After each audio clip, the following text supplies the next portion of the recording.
ಎಲ್ರಿಗೂ ನಮಸ್ಕಾರ. ಇವತ್ತು ನಾನು ವೈಭವ ಲಕ್ಷ್ಮಿ ಪೂಜೆ ಶುರು ಮಾಡ್ತಿರೋದ್ರಿಂದ ಬೇಗ ಎದ್ದು ಬಾಗಿಲು ಸಾರಿಸಿ ಮನೆಯೆಲ್ಲ ಗುಡಿಸಿ ಒರೆಸಿ ಮನೆಯನ್ನೆಲ್ಲ ಪೂರ್ತಿ ಸ್ವಚ್ಛ ಮಾಡ್ಕೊತಾ ಇದ್ದೀನಿ. ಹಬ್ಬದ ದಿನ ಎಷ್ಟು ಕೆಲಸ ಮಾಡ್ತಿದ್ರು ಮುಗಿಯೋದೇ ಇಲ್ಲ. ಪಾಪು ಇನ್ನೂ ಎದ್ದಿರಲಿಲ್ಲ, ಹಾಗಾಗಿ ಆದಷ್ಟು ಬೇಗನೆ ಎಲ್ಲ ಕೆಲಸ ಮಾಡಿಕೊಂಡೆ.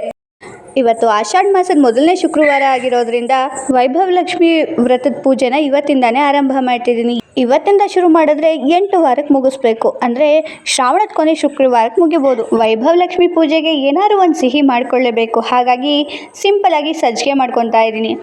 ಇದರ ಮಧ್ಯೆ ಇವತ್ತು ಶುಕ್ರವಾರ ಆಗಿರೋದ್ರಿಂದ ಅಮ್ಮನವ್ರ ದೇವಸ್ಥಾನದಲ್ಲಿ ನಿಂಬೆಹಣ್ಣಿನ ದೀಪ ಹಚ್ಚಬೇಕು, ಅದಕ್ಕೂ ಕೂಡ ತಯಾರಿ ಮಾಡ್ಕೊತಾ ಇದ್ದೀನಿ. ಶುಕ್ರವಾರದೊತ್ತು ರಾಹುಕಾಲದಲ್ಲಿ ಅಮ್ಮನವ್ರಿಗೆ ನಿಂಬೆಹಣ್ಣಿನ ದೀಪ ಹಚ್ಚಿ ಆರತಿ ಮಾಡಿ ಬರೋದು ತುಂಬ ಒಳ್ಳೆಯದು. ಹಾಗಾಗಿ ಇವತ್ತಿಂದ ಅದನ್ನೂ ಕೂಡ ಆರಂಭ ಮಾಡ್ಕೊಂಡಿದ್ದೀನಿ.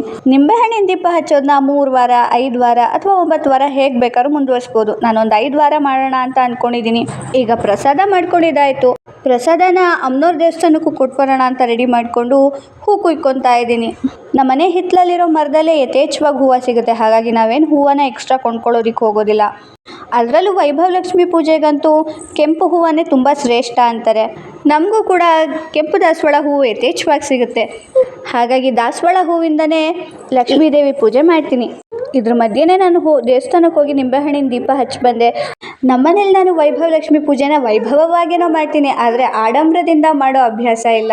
ಹಾಗಾಗಿ ನಾನು ನಮ್ಮನೇಲಿರೋ ದೇವ್ರ ಮನೆಯಲ್ಲಿ ಒಂದು ಪುಟಾಣಿ ಮಣೆ ಇಟ್ಟು ಅದ್ರ ಮೇಲೆ ಒಂದು ರೌಕೆ ಪೀಸ್ನ ಹಾಸ್ಬಿಟ್ಟು ಒಂದು ತಟ್ಟೆನಲ್ಲಿ ಅದ್ರ ತುಂಬ ಅಕ್ಕಿ ಹರಡ್ಬಿಟ್ಟು ತೆಂಗಿನಕಾಯಿ ಕಲಶನ ರೆಡಿ ಮಾಡಿಕೊಂಡು ಗಣಪತಿ, ಲಕ್ಷ್ಮೀನಾರಾಯಣಂದು ಬೆಳ್ಳಿ ವಿಗ್ರಹಗಳನ್ನ ಇಟ್ಕೊಂಡಿದ್ದೀನಿ.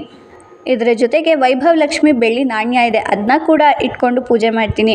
ಕಲಶ ಇಡೋದಕ್ಕೆ ನಾನಿಲ್ಲಿ ಒಂದು ಬೆಳ್ಳಿ ತಮಗೆ ತೊಗೊಂಡು ಅದ್ರ ತುಂಬ ಮಡಿ ನೀರು ತುಂಬಿಟ್ಟು ಅದಕ್ಕೆ ಅರಿಶಿನ, ಕುಂಕುಮ, ಹೂವು, ಅಕ್ಷತೆ, ₹1 ನಾಣ್ಯನ ಇಟ್ಬಿಟ್ಟು 5 ವಿಳೆದೆಲೆನ ಜೋಡಿಸಿ ಅದಕ್ಕೆ ತೆಂಗಿನಕಾಯಿ ಇಟ್ಟು ನನ್ನ ಹತ್ರ ಇರೋ ಚಿಕ್ಕ ಪುಟ್ಟ ಒಡವೆಗಳಿಂದ ಅಲಂಕಾರ ಮಾಡಿದ್ದೀನಿ. ಇನ್ನೊಂದು ಪುಟಾಣಿ ಬಟ್ಲಲ್ಲಿ ₹5 ಚಿಲ್ಲರೆ ಕಾಸು ಇಟ್ಬಿಟ್ಟು ಅದರಲ್ಲೂ ಕೂಡ ಚಿಕ್ಕ ಪುಟ್ಟ ಒಡವೆನ ಇಟ್ಟು ಅದಕ್ಕೂ ಎಲ್ಲ ಹೂವನ್ನ ಇಟ್ಟು ಅಲಂಕಾರ ಮಾಡಿಕೊಂಡೆ. ಈಗ ನೀವೇ ನೋಡ್ಬೋದು ನಾನು ಯಾವ ರೀತಿ ತಯಾರಿ ಮಾಡ್ಕೊಂಡಿದ್ದೀನಿ ಅಂತ.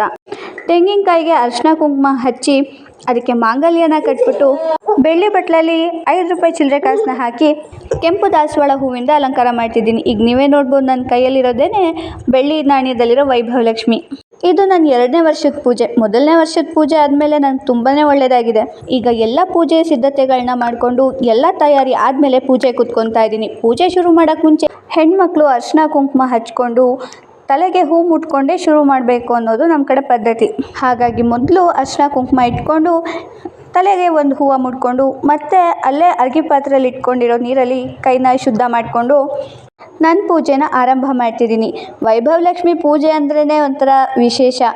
ಕಡು ಬಡವನಿಂದ ಹಿಡಿದು ಶ್ರೀಮಂತನವ್ರಿಗೂ ಯಾರು ಬೇಕಾದ್ರೂ ಈ ಪೂಜೆನ ಮಾಡ್ಬೋದು. ಅವ್ರವ್ರ ಯಥಾಶಕ್ತಿ ವೈಭವ ಲಕ್ಷ್ಮಿ ಪೂಜೆನ ವೈಭವವಾಗಿ ಮಾಡಿದ್ರೆ ಆಯಿತು. ಪೂಜೆ ಕೂಡ ಏನು ಸುಮಾರು ಹೊತ್ತು ಹಿಡಿಯೋದಿಲ್ಲ, ಒಂದು 1/4 ಗಂಟೆಯಿಂದ ಅರ್ಧ ಗಂಟೆ ಒಳಗೆ ಪೂಜೆ ಆಗೋಗುತ್ತೆ. ತುಂಬ ಸುಲಭವಾದ ವ್ರತ. ವೈಭವ ಲಕ್ಷ್ಮಿ ಪೂಜೆನ ನಾವು ಸಂಜೆ ಹೊತ್ತು ಮಾಡಬೇಕು ಅಂತ ಇರೋದು, ಆದರೆ ಬೆಳಗ್ಗೆ ಕೂಡ ಮಾಡ್ಬೋದು. ಬೆಳಗ್ಗೆ ವೈಭವ ಲಕ್ಷ್ಮಿ ಪೂಜೆ ಮಾಡಿಬಿಟ್ಟು ಸಂಜೆ ವೈಭವ ಲಕ್ಷ್ಮಿ ವ್ರತದ ಕಥೆನ ಓದಿ ಒಂದು ಮಹಾಮಂಗಳಾರತಿ ಮಾಡಿಬಿಟ್ಟು ಕಲಶ ಸದಲಿಸಿ ಬಿಟ್ಬಿಡ್ಬೇಕು. ಈ ರೀತಿ ಕೂಡ ವೈಭವ ಲಕ್ಷ್ಮಿ ಪೂಜೆ ಮಾಡ್ಬೋದು. ಬೆಳಗ್ಗೆ ಹೊತ್ತು ಮೈಂಡ್ ಕೂಡ ಫ್ರೆಶ್ ಇರುತ್ತೆ. ಹಾಗಾಗಿ ನನ್ನ ಆಯ್ಕೆ ಬೆಳಗ್ಗೆ ವ್ರತ ಪೂಜೆ ಮಾಡಿಬಿಟ್ಟು ಸಂಜೆ ಕತೆ ಓದಿ ಮಂಗಳಾರತಿ ಮಾಡೋಣ ಅಂದ್ಕೊಂಡಿದ್ದೀನಿ. ಇದು ನನ್ನ ಬೆಳಗಿನ ಪೂಜೆನಲ್ಲಿ ಕೊನೆ ಹಂತ, ಅಂದರೆ ಮಹಾಮಂಗಳಾರತಿ ಸಮಯ. ನಾನು ಹೋದ ವರ್ಷ ಪೂಜೆ ಮಾಡಿದ್ದು ಹೀಗೆ. ಈ ವರ್ಷಕ್ಕೆ ನಂಗೆ ಸ್ವಲ್ಪ ಅಭ್ಯಾಸ ತಪ್ಪದಂಗಾಗಿತ್ತು, ಹಾಗಾಗಿ ಪುಸ್ತಕ ನೋಡ್ಕೊಂಡೇ ಪೂಜೆ ಮಾಡ್ತಾ ಇದ್ದೀನಿ. ವೈಭವ ಲಕ್ಷ್ಮಿ ಪೂಜೆನ ಗೃಹಿಣಿಯರು ಅಂದರೆ ಮುತ್ತೈದೆಯರು ಮಾಡಿದ್ರೆ ಶ್ರೇಷ್ಠ ಅನ್ನೋ ಪ್ರತೀತಿ ಇದೆ. ವೈಭವ ಲಕ್ಷ್ಮಿ ಪೂಜೆ ಮಾಡೋದ್ರಿಂದ ತುಂಬ ಜನಕ್ಕೆ ಒಳ್ಳೆಯದಾಗಿದೆ, ಅದರಲ್ಲಿ ನಾನು ಕೂಡ ಒಬ್ಳು. ಅದಕ್ಕೆ ನಾನು ಕೂಡ ಪ್ರತ್ಯಕ್ಷ ಉದಾಹರಣೆ ಅಂತಲೇ ಹೇಳ್ಬೋದು.